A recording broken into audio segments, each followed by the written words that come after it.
If you're moving to Boston, whether it's for work, family, school, or anything else, I'm sure you're wondering, what's the good and what's the bad that comes along with living in Boston. So in this video, we're going over a few pros and cons you want to take into account before you move to Boston to get a feel of what that lifestyle is like and just overall the good and the bad that comes along with Boston, Massachusetts. So let's get into it.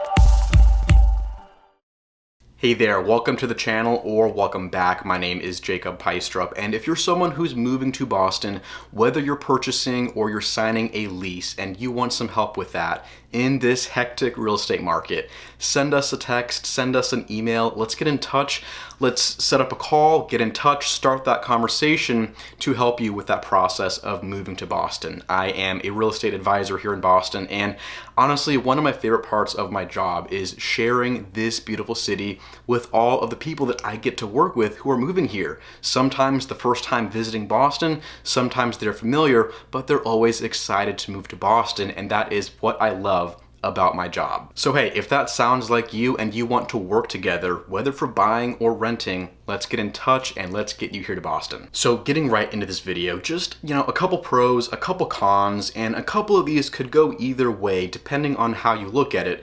But either way, some stuff you want to think about as far as moving to Boston, what it's like in this city, whether you're in the city or you're in the suburbs, the Boston area as a whole, what are the pros and cons? So starting off, I'm going to list this as more of a pro, but again, it's up to the way you look at this, and that is that Boston is a small city. So in the actual city of Boston, there's around 680,000 people who live here, and that's in the city itself. But when you look at the Boston, Cambridge, Newton, metro area, including the suburbs, it's around 4.8 million people. So it's not a small city, but it's also not, a huge, overwhelmingly large city like a couple other ones like Los Angeles, Houston, New York City, one of those big ones.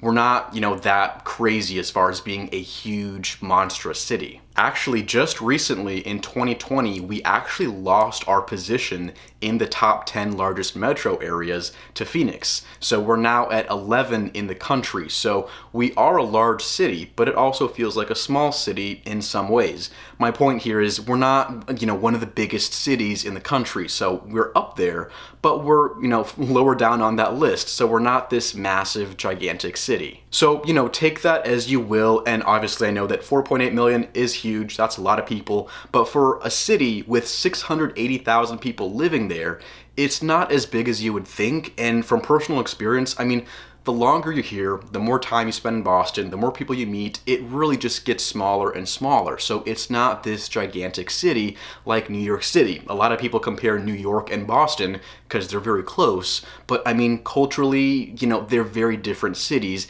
Different people, different lifestyle, they're different cities, and New York City is huge compared to Boston. So, the longer you're here, like I said, it feels smaller, everyone starts to know each other within certain fields, certain industries, certain parts of town.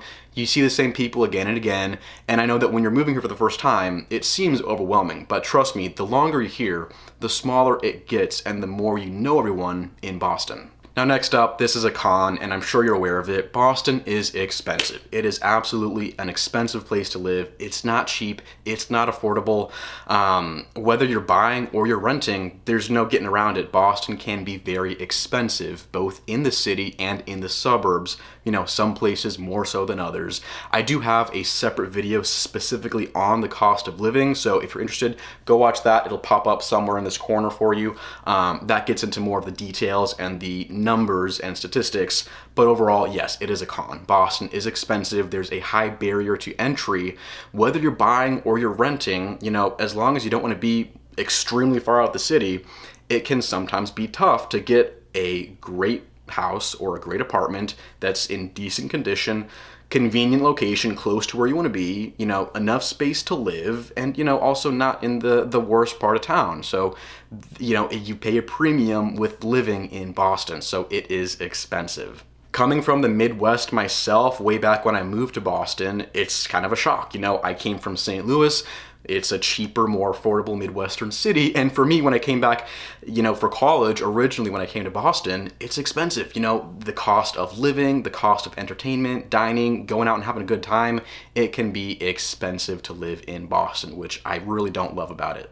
Now, next up, pro of living in Boston. If you move to this city, you're in a city that ranks very highly in different industries for a lot of things. Prime example is healthcare. Access and quality to healthcare in Boston it is like top in the country and sometimes in the world. You have some of the best med schools in the world that feed into the Boston healthcare system. So whether you're here and you either work in medicine or you're a student or you need healthcare and you need medical professionals, we have a lot of phenomenal people, great experts who all live in Boston because Boston is one of the top cities for healthcare. There's also some top universities in the Boston area. So if you're a student, undergrad, grad school, getting your doctorate, there are a bunch of universities within the Boston area that rank, sometimes in the top of the world for some of these universities, namely Harvard and MIT. So there's lots of education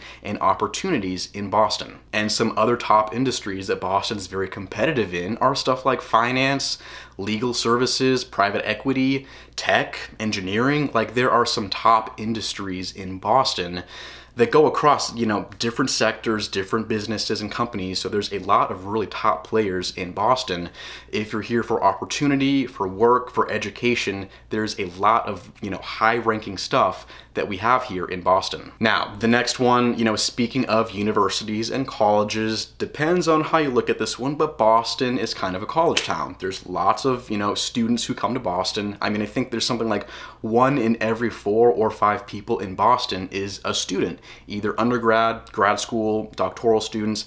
Lots of young students in Boston. So think, between, 18 and 29 or so. That is a large proportion of the population in Boston. And for undergrads, obviously there's more undergrads in Boston than I think any other city in the country. So that, 18 to 22-year-old age group is very common here in Boston. And this isn't me trying to steer you or mislead. You can look at the census data. The links will be down below. But like I said, 20 to 29 is the biggest age group you will see in Boston. So if you're someone who is in that age group and you want to be around a lot of people your age for friends, social life, school, work, you're going to have a lot of that in Boston. On the flip side, if you're someone who is older, more mature, whether you have a family or it's just you might not always enjoy the aspect of being around, younger students and college kids, depending on where you are in Boston. Every year around September 1st, that is a really big date in Boston because that is when 70% of leases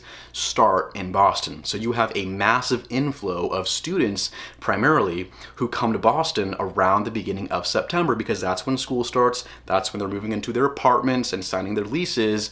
So it gets very busy around that time. Target, Bed Bath & Beyond, grocery stores, like places are out of a lot of stuff because college students are moving in with their families, traffic gets bad, everyone's in the street, moving in, moving boxes, they're going shopping a lot.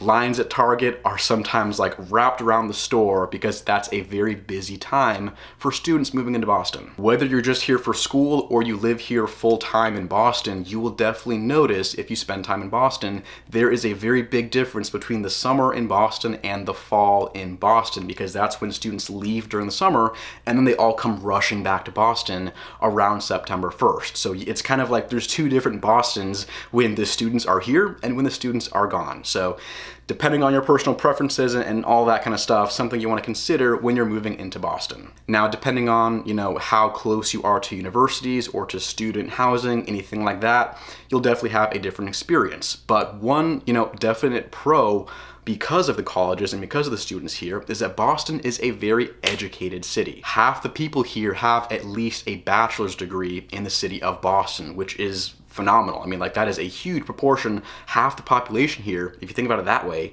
has a bachelor's degree. So Boston, lots of students, lots of universities, and because of that, lots of educated professionals who call Boston home. Now, a con of living in Boston. Again, this is kind of a big one. One that you'll hear about a lot is the weather. Sometimes the weather is horrible. The weather sucks, especially in the winter time.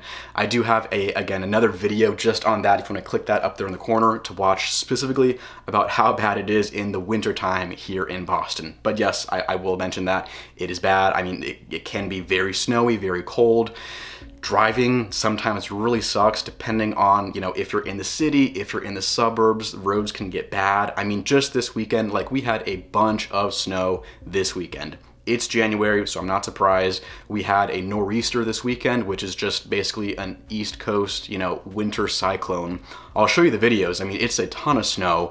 It is ridiculous. And of course, for the first couple of days, you're like, yeah, this is beautiful. This looks very nice. Everything is, covered in snow. It looks pretty. The pictures turn out nice.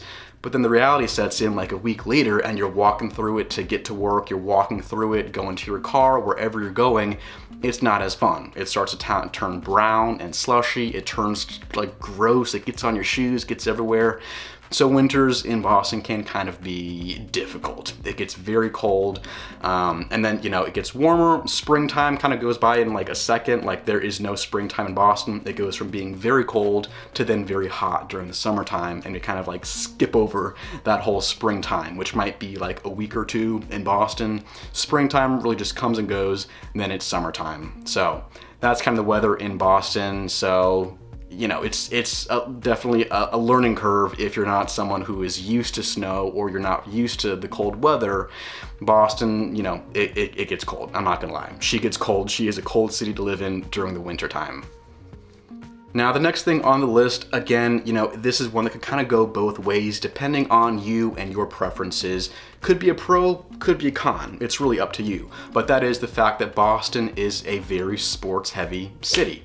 Sports are a big thing here. We're a very sports-centric city in Boston. I personally am not the biggest sports fan. I'm really not. I don't follow it super closely, but whether you are or you're not a fan, you will notice that sports culture in Boston is a really big thing with living in Boston. Like I said, I don't follow it super closely, but for a lot of people who do, you either love it or you hate it by living in Boston. You will hear about the sports at some point, whether it's, football, hockey, basketball, baseball, whatever it is, you will hear about it at some point. Someone talking about it at work, friends asking you if you saw the game, whatever it is, you will, eventually have to talk about sports or you'll get asked about sports by living in Boston. And because there's so many top teams in Boston, whether it's college or professional, it's kind of a year-round thing. It doesn't go away. It's just year-round, it comes up in conversation. I mean, whether it's the Bruins, Red Sox, Celtics, or Patriots, or if it's one of the college teams,